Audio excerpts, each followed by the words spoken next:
O próximo ponto que eu quero tratar é algo que aconteceu em 1950. Eu chamo isso de 1950 Pilar de Fogo de Branham. É uma foto muito famosa que foi tirada de William Branham. Então, no início de 1950, ele vai para Houston, Texas, e ele vai falar no auditório da cidade, por 7 dias, e no Coliseu de Houston por 8 dias. E quando ele está no Coliseu, ele está no pódio, e ele está falando, e um fotógrafo vem, dá um zoom nele e tira uma foto. Acima de sua cabeça é uma coisa que chamamos de coluna de fogo. O que foi essa coluna de fogo que surgiu nesta foto? Branham chamou de várias coisas diferentes ao longo do tempo. Em um ponto ele diz que era o Logos, ou o Cristo, que estava em cima dele. Outra vez ele diz que era o anjo da aliança, que era o Cristo, o Filho de Deus, o Logos que saiu de Deus. Outra vez, ele disse simplesmente que era Deus. E então ele diz que é o Espírito Santo. Anjo de Deus, o mesmo Espírito que estava sobre Cristo, o que é interessante, porque antes ele disse que era Cristo, e agora é o mesmo Espírito que estava sobre Cristo. Por último, ele disse que era Jeová. Agora, alguns desses termos eram intercambiáveis para Branham, e talvez tentarei desempacotar alguns deles no próximo vídeo que falarmos sobre a doutrina, mas o suficiente para dizer que ele disse que essa coisa era muitas coisas diferentes.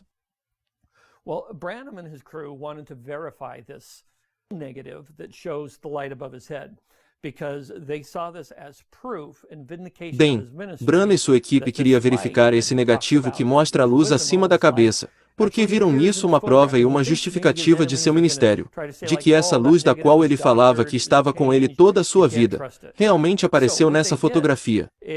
E ele pensa que, talvez, seus inimigos vão dizer, ó, aquele negativo foi adulterado, foi modificado, você não pode confiar nele. Então o que eles fizeram foi procurar um cara chamado George Lacey, e deram um negativo para George Lacey, e perguntaram se ele poderia examiná-lo. William Branham alegou que Lacey era o chefe do FBI, da impressão digital e documentos. Então alguém muito qualificado para ser capaz de nos dizer se esse negativo é verdadeiro ou não ou se tinha sido alterado. Lacey concluiu, de acordo com Branham, a luz atingiu as lentes, e foi assim que a luz atingiu as lentes. Então Branham afirmou que uma cópia da foto, depois de George Lacey verificar que é verdade, que a luz atingiu as lentes, Branham diz que a cópia da foto está em Washington, D.C., no Hall de Artes Religiosas, com uma nota embaixo dele, o único ser sobrenatural que já foi fotografado na história do mundo. Existem problemas com essa história. Antes de mais nada, apenas alguns exemplos factuais. Lacey não trabalha para o FBI. Ele era mais como um cara independente. Ele era muito qualificado para fazer o que a organização de Branham pediu que ele fizesse. No entanto, ele não trabalhava para o FBI. Ele não era o chefe dos documentos ou de qualquer outra divisão. Absolutamente não. Lacey não trabalhou no FBI, e o FBI nunca esteve envolvido. E, por último, não existe salão de artes religiosas em Washington, D.C. Agora, pelo que entendi, essa foto está em Washington, D.C., mas não está em uma parede ou em qualquer lugar. A equipe de Branham queria os direitos autorais desta imagem. E quando você registra algo, até onde eu sei, o governo vai manter uma cópia em um arquivo em algum lugar em Washington, D.C. Então existe uma cópia lá, mas não está pendurado na parede. E não diz, isso é a prova de um ser sobrenatural que foi fotografado.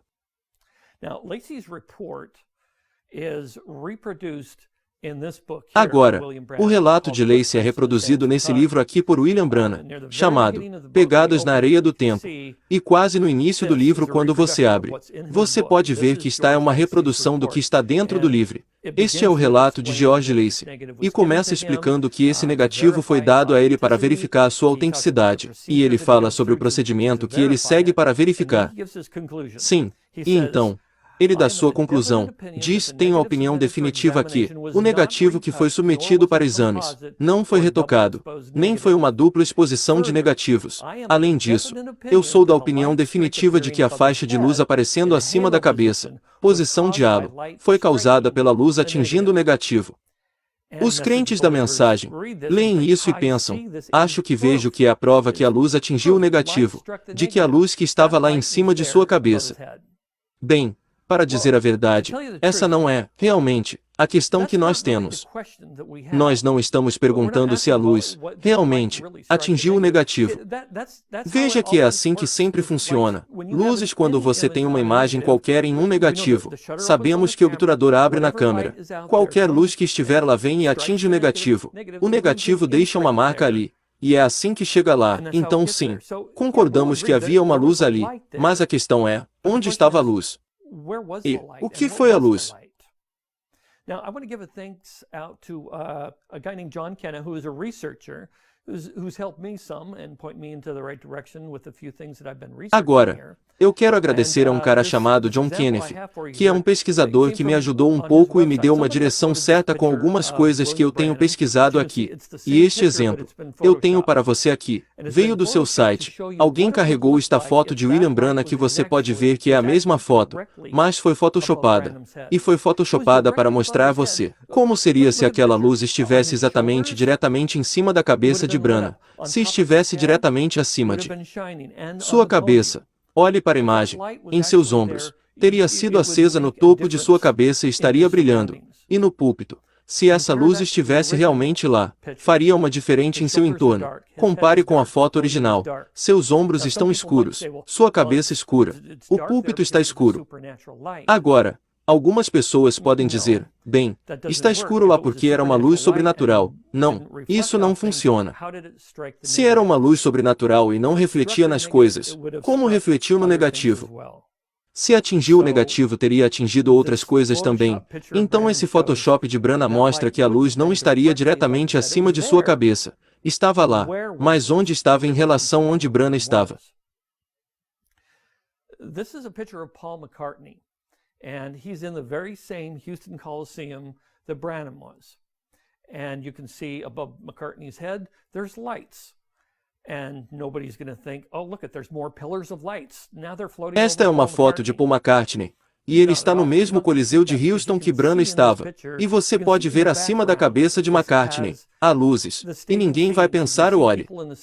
Há mais pilares de luzes na cabeça de McCartney. Agora estão flutuando sobre Paul McCartney. Não mesmo. Você vai pensar que, porque você pode ver nesta imagem, você pode ver no fundo, tem as galerias do estádio. Você pode ver as pessoas nas galerias do estádio, que lhe dá uma ideia do quão aquelas luzes estão muito acima de sua cabeça. Então essas luzes não estão em nenhum lugar perto dele. Elas estão lá em cima. Mas ainda é muito diferente daquele com Branham. Por que estava apagado em Branham? Não é este pequeno círculo claro como vemos em Paul McCartney. E a razão para isso é, quando um fotógrafo monta sua câmera, ele pode configurar para que tudo pareça estar em foco, como em Paul McCartney. Ele pode configurá-lo para onde ele se concentra, e diretamente em seu assunto e as coisas no fundo começaram a ficar um pouco embaçadas. Agora, se você olhar para William Branham, logo acima de seu ombro, há uma pessoa no fundo. Há a figura de um homem.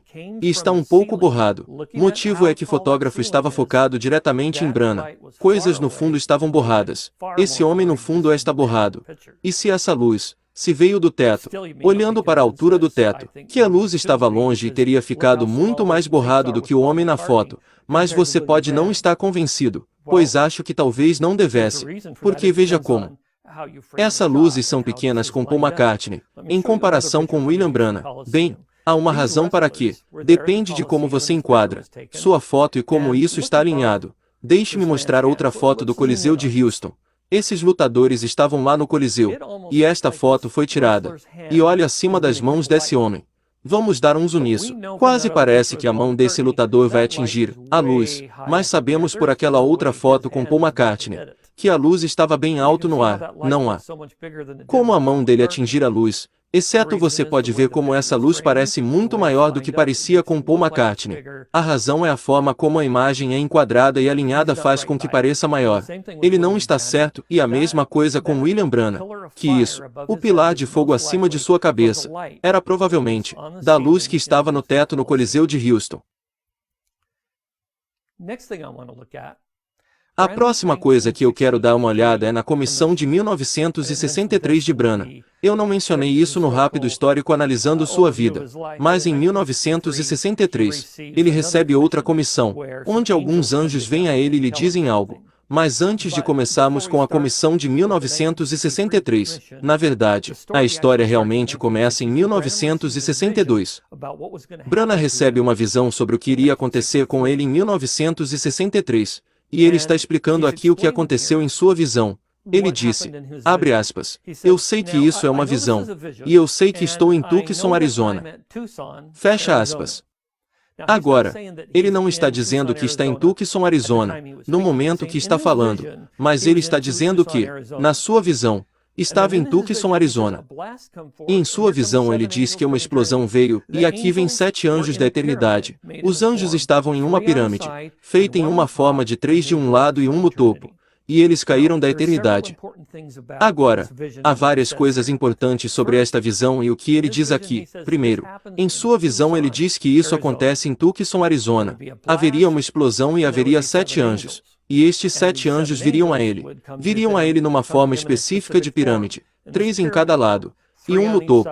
Essas são coisas importantes a serem lembradas. Também olhe para a data de 30 de dezembro de 1962.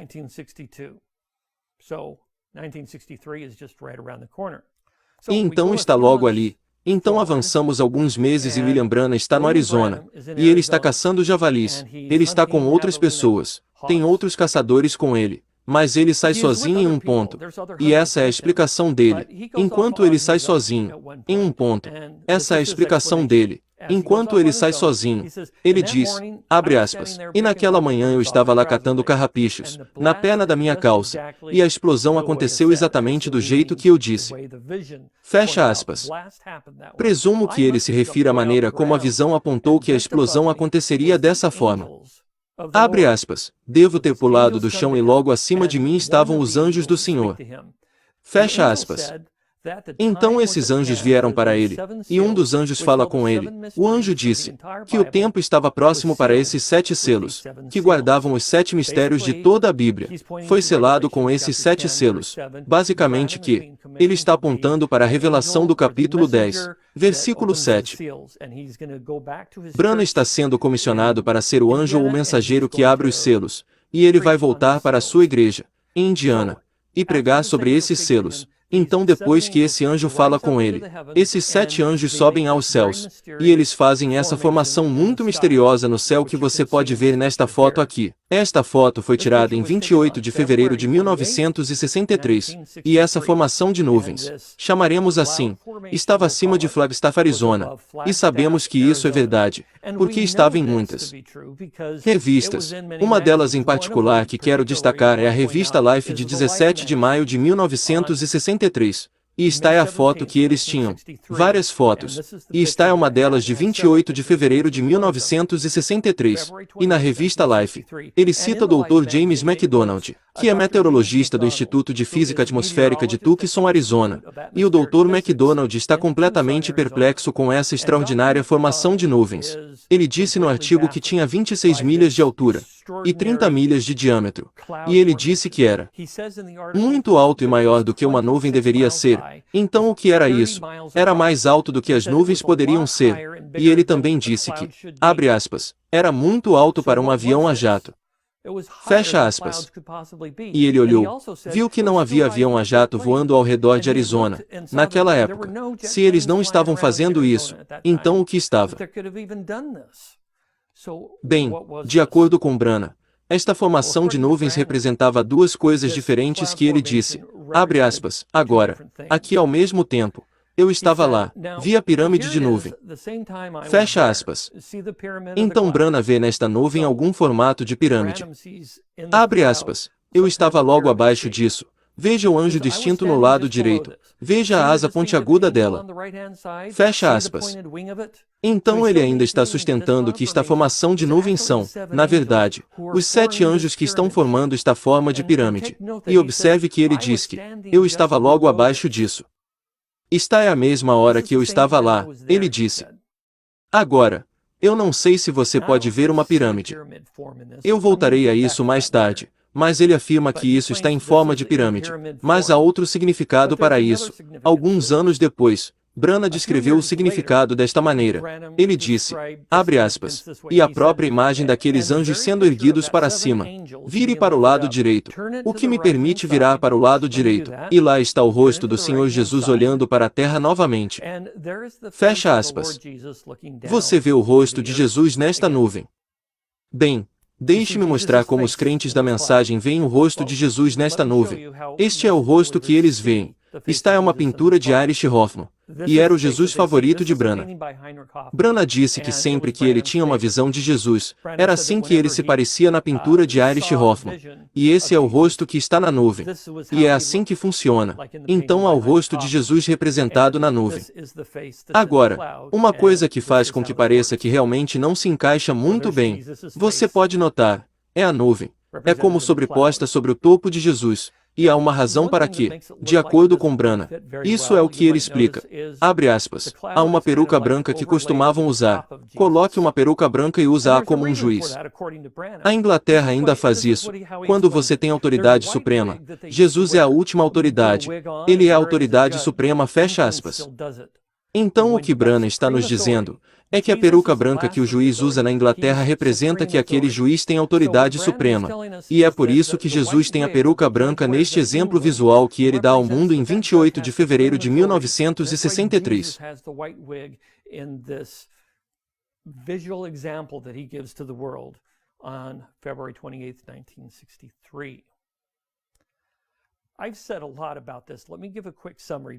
Eu já disse muito sobre isso. Deixe-me dar um rápido resumo para ter certeza de que estamos a bordo aqui.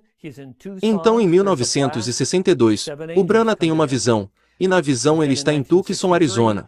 Há uma explosão, 7 anjos vêm a ele. Mas então, em 1963, ele está caçando javalis perto de Tucson. Há uma explosão, 7 anjos aparecem. Sou exatamente como na visão. Eles sobem. Eles formam uma pirâmide. E Jesus. E Brana está diretamente embaixo desses anjos. E essa formação de nuvem. Ele está bem abaixo dela. Há problemas com essa história. Primeiro de tudo, a visão de 1962. Há algumas contradições. O que vimos antes era 30 de dezembro, mais uma semana antes, 23 de dezembro de 1962. Ele deu uma diferente história sobre como a visão era. Ele disse, abre aspas, e parecia em uma forma de pirâmide, como 2 de cada lado e um no topo. Vieram 5 dos mais poderosos anjos que eu já vi na minha vida, e eu pensei que agora um anjo seria 5 seria graça. Fecha as aspas. Então agora ele diz que no início, ele disse havia 7 anjos, e não era como se ele estivesse dizendo, bem, talvez houvesse 5, talvez haja 7. Ele é muito específico nesta palestra.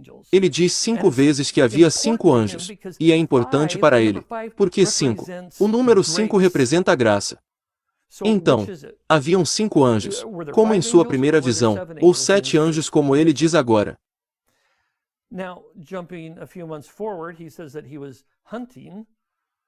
Agora, pulando alguns meses para frente, ele diz que estava caçando, mas ele não estava caçando na data em que a nuvem estava lá. Lembre-se que a nuvem estava lá no dia 28 de fevereiro. Bem, a temporada de caça aos javalis não começa antes de 1º de março. Você pode pensar ainda, ok, qual é o problema? É apenas um dia antes de 28 de fevereiro, porque ele não poderia ter caçado apenas um dia antes da temporada de caça, que é considerado caça furtiva, ou seja, ilegal, para caçar quando não está na estação. E Brana é um ex-guarda florestal, e ele levou a caça furtiva muito a sério em uma de suas palestras. Ele comparou a caça furtiva com assassinato, então não tem como ele estar lá fora caçando furtivamente, porque estava incrivelmente errado. Em que hora do dia essa coisa toda aconteceu, quando aqueles anjos vieram até ele e ascenderam aos céus? Bem, o que lemos antes? Ele disse, abre aspas, e naquela manhã, eu estava parado ali tirando os carrapichos, e era de manhã. Fecha aspas. Anjos vêm até ele contar suas histórias e eles se levantam. Não é adequado. A nuvem estava sobre o Arizona, e este é o artigo da revista Life aqui, e ele nos diz que quando a nuvem estava lá eram 6 horas e 10 minutos da manhã. Esta foto foi tirada em Prescott. Agora, não é onde a nuvem estava. A nuvem, de acordo com o artigo, e de acordo com o Dr. MacDonald, estava sobre Flagstaff. É exatamente onde a foto foi tirada. A foto tirada em Prescott, a nuvem só estava visível por cerca de meia hora à noite. Branham disse que era de manhã, mas era claramente à noite quando veio.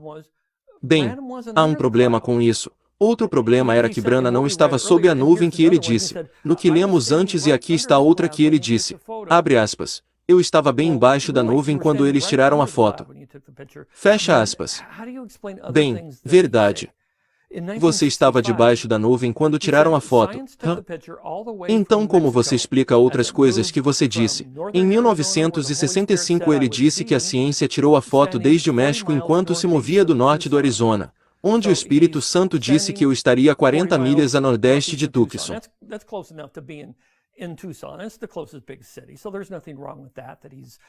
Então ele está em pé 40 milhas a nordeste de Tucson, que é perto o suficiente de estar em Tucson, que é a cidade grande mais próxima. Então não há nada de errado nisso, que ele está certo em Tucson, porque, lembre-se, Tucson é onde a visão disse que ele estaria. Mas a nuvem não estava em Tucson, a nuvem estava em Flagstaff. Agora, você pode não estar familiarizado com a geografia do Arizona, mas deixe-me mostrar. Então aqui está Flagstaff, no Arizona, e eu tentei fazer a imagem da nuvem aqui parecer que teria o tamanho certo, se tivesse 26 milhas de altura, 30 de diâmetro. E é assim que Tucson fica longe aqui, a mais de 200 milhas de distância. Então, se Branham estava em Tucson, como ele pode dizer que estava bem embaixo da nuvem, que estava a 200 milhas de distância? Você não pode ter as duas coisas. Ele não poderia estar bem embaixo dela.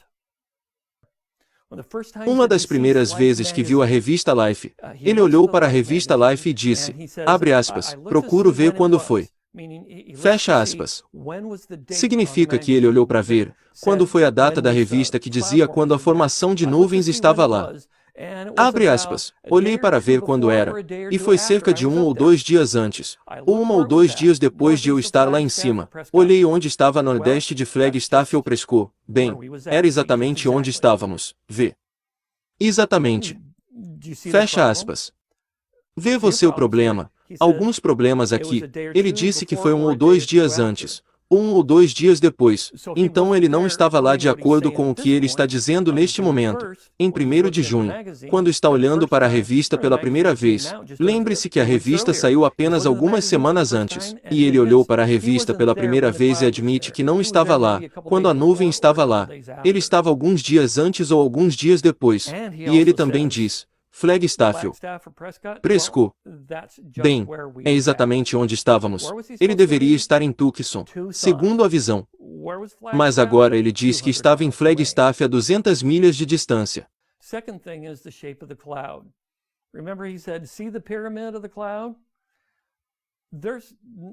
A segunda coisa é o formato da nuvem. Lembre-se que ele disse, abre aspas, veja a pirâmide da nuvem. Fecha as aspas. Não há forma de pirâmide nessa nuvem. Agora, posso forçar um triângulo sobre isso e dizer que talvez haja uma forma triangular, mas essa não é realmente a forma da nuvem. E uma pirâmide não é qualquer tipo de formato. Ângulos muito distintos em uma pirâmide. Então eles são todos exatos e todos perfeitos. Isso está mais para um triângulo do que uma pirâmide. Não há nenhuma maneira de você fazer isso caber dentro ou fora dessa formação de nuvem. E também temos a imagem de Jesus com a peruca. E Branham alega que essa peruca representa, como os juízes na Inglaterra, que o juiz tem autoridade suprema completa. E é por isso que Jesus, e tem que enfatizar que Jesus tem autoridade suprema. Não é por isso que os juízes usam a peruca, porque os advogados usam a mesma peruca. Se usar peruca demonstrasse suprema autoridade, outras pessoas não poderiam usá-la também. Então a próxima coisa que precisamos perguntar é, bem, o que foi a nuvem? De onde isso veio? Você sabe, os crentes da mensagem gostam de apontar que o Dr. MacDonald, no artigo da revista Life, estava totalmente perplexo. Ele não tinha ideia de onde veio isso, de onde foi essa estranha formação de nuvem que causou o que ocorreu. É mais alto do as nuvens podem estar. Lá não poderia ser fumaça de qualquer aeronave. Não havia aeronaves no Arizona. Quando ele fez o dever de casa não conseguiu encontrar, mas em uma revista especializada em meteorologia, poucas semanas depois da revista Life. Sabemos que ele encontrou mais algumas informações. Diz aqui algumas semanas depois do artigo da revista Life, Dr. McDonald teorizar que poderia ter sido um míssil Thor, que foi detonado na base da Força Aérea de Vandenberg na Califórnia, muito mais longe do que ele estava olhando originalmente, mas ele não poderia ter certeza naquele momento porque esse míssil Thor que detonou. Toda a informação sobre isso estava tudo em secreto, então tudo o que ele podia fazer era coletar informações, talvez de testemunhas oculares e de reportagens de jornais que viram o evento, mas ele não tinha nada sólido. The whole information about this, it was all classified. So all he could do is gather information from maybe eyewitnesses and from newspaper reports that saw the event, but he didn't have anything solid. A few years later, alguns anos depois, o segredo foi aberto e a informação estava disponível. Agora, Dr. McDonald nunca comentou nele novamente, e provavelmente foi que o Dr. McDonald que estava interessado neste fenômeno natural realmente estranho. Mas depois que foi mostrado que era a fumaça deste míssil Thor, não era mais uma entrada. Ele não comentou sobre isso. De forma interessante, o suficiente. O míssil Thor, quando detonou, estava na mesma altura da nuvem de Branagh. Então ele soprou no norte do Arizona. Embora não tenhamos o Dr. McDonald comentando sobre isso, sua esposa Betsy McDonald, ela comentou sobre isso em 1996 nesta carta. Ela diz aqui apenas para a pessoa que trouxe os materiais de segredo aberto para ela. Ela agradece por compartilhar os documentos de segredo aberto do Departamento de Defesa, que você obteve da Força Aérea dos Estados Unidos, sobre a incomum nuvem em forma de anel, observada no norte do Arizona, 28 de fevereiro de 1963. Então sabemos que ela está falando sobre a nuvem de Branagh. Ela disse que esses documentos confirmam as conclusões científicas adquiridas de meu marido Dr. James McDonald, que essa nuvem atmosférica foi causada pela explosão alta na atmosfera de um Thor míssil disparado da base da Força Aérea Vandenberg, Califórnia. Não é mais um mistério. Na verdade, quando ela escreveu que não era um mistério já há muito tempo, mas foi perpetuado por todos os crentes da mensagem por bastante tempo até agora. Então, de volta a uma pergunta que eu fiz antes quando dei o exemplo de um cara vindo até você numa cafeteria. Você confiaria em William Branagh, em um tribunal, para ser capaz de dizer o que aconteceu nesses diferentes eventos que ele fala sobre? Onde ele estava quando a formação da nuvem apareceu? Em Tucson ou estava em Flagstaff? Era de manhã. Era de noite. Ele estava com caçadores ou estava sozinho orando. Tantos relatos diferentes para a sua história. Eu acho que torna difícil acreditar que algo aconteceu. Então isso termina esse vídeo. No próximo vídeo, como eu disse, vamos olhar para alguns dos ensinamentos de Branagh e tentar explorar na mente de Branagh o que ele cria e o que ele ensinou aos outros. Obrigado.